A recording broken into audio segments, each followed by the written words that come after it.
বৈষম্য বিরোধী ছাত্র আন্দোলনের পূর্ব ঘোষিত কর্মসূচি অনুযায়ী সারা দেশে মসজিদে মসজিদে জুম্মার নামাজের পর দোয়া ও প্রার্থনা এবং মন্দির গির্জাসহ অন্যান্য প্রার্থনালয়ে প্রার্থনা অনুষ্ঠিত হবে।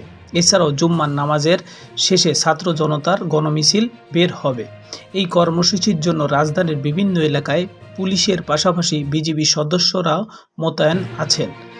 নিরাপত্তার জন্য প্রস্তুত রাখা হয়েছে একটি সাজোয়া যান ও একটি প্রিজন ভ্যান। শুক্রবার 2 আগস্ট দুপুরে রাজধানীর Baitul Mukarram, science lab, new market, elephant road, Uttara সহ বিভিন্ন এলাকার মোড়ে মোড়ে বিপুল সংখ্যক পুলিশ সদস্য উপস্থিত রয়েছে। এপিবিএন সদস্যরাও উপস্থিত রয়েছে। সরজমিনে দেখা গেছে সাপ্তাহিক ছুটির দিনেও সায়েন্স ল্যাব এলাকায় তেমন ভিড় নেই। আশেপাশের নিউ মার্কেট, এলিফ্যান্ট রোড এলাকায়ও অনেকটা ফাঁকা। সায়েন্স ল্যাব পুলিশ বক্সের সামনে, মিরপুর সড়কে পুলিশ ও এলিফ্যান্ট রোডে বিজিবি সদস্যদের অবস্থান দেখা যাচ্ছে। ব্যবসা প্রতিষ্ঠান, দোকানপাট, মার্কেট খুললেও ক্রেতার সংখ্যা কম বলে জানিয়েছেন দোকানিরা। সায়েন্স ল্যাব মোড়ে বাইতুল মামুর জামে মসজিদ থেকে জুম্মার নামাজের পর গণমিছিলের ঘোষণা দিয়েছে বৈষম্য বিরোধী ছাত্র আন্দোলনের নেতাকর্মীরা।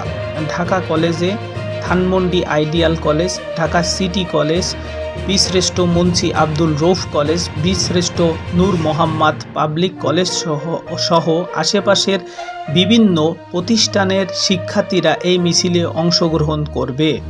তাই যে কোনো ধরনের অস্থিতিশীল পরিস্থিতি এড়াতে আইনশৃঙ্খলা বাহিনী সতর্ক অবস্থানে রয়েছে।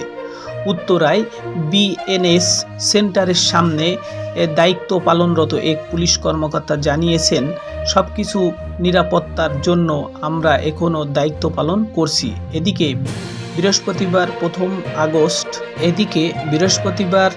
1 আগস্ট বৈষম্য বিরোধী ছাত্র আন্দোলনের কোটা পুনর্বহাল চলবে না। টেলিগ্রাম গ্রুপ অন্যতম সমন্বয়ক আব্দুল কাদের এই ঘোষণা দেন।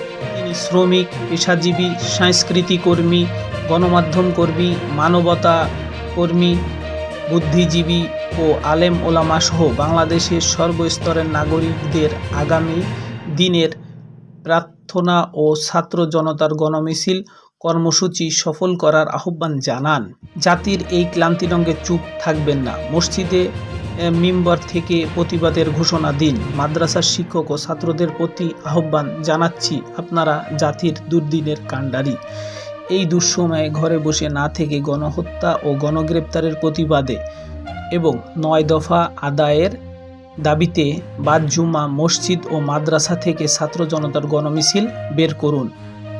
শিক্ষকদের উপর হামলার নিন্দা জানিয়ে বলা হয়, আজ ছাত্র সমাজ ঘরে শান্তিতে ঘুমাতে পারছে না। গ্রেপ্তার ও গুম হওয়ার আতঙ্ক, গুম হয়ে যাওয়া মানুষের স্বজনদের আহাজারিতে ভারী হয়ে উঠেছে বাংলার আকাশ বাতাস। এছাড়াও বিশ্ববিদ্যালয়ের সম্মানিত শিক্ষকদের উপর ক্যাম্পাসে হামলা করেছে পুলিশ। ঢাকা বিশ্ববিদ্যালয়ের লোক প্রশাসন বিভাগের শিক্ষিকা শেহরিন আমিন। এতক্ষণ আমাদের সাথে থাকার জন্য সকলকে ধন্যবাদ। পরবর্তী সংবাদের আপডেট নিয়ে আমরা খুব তাড়াতাড়ি হাজির হব।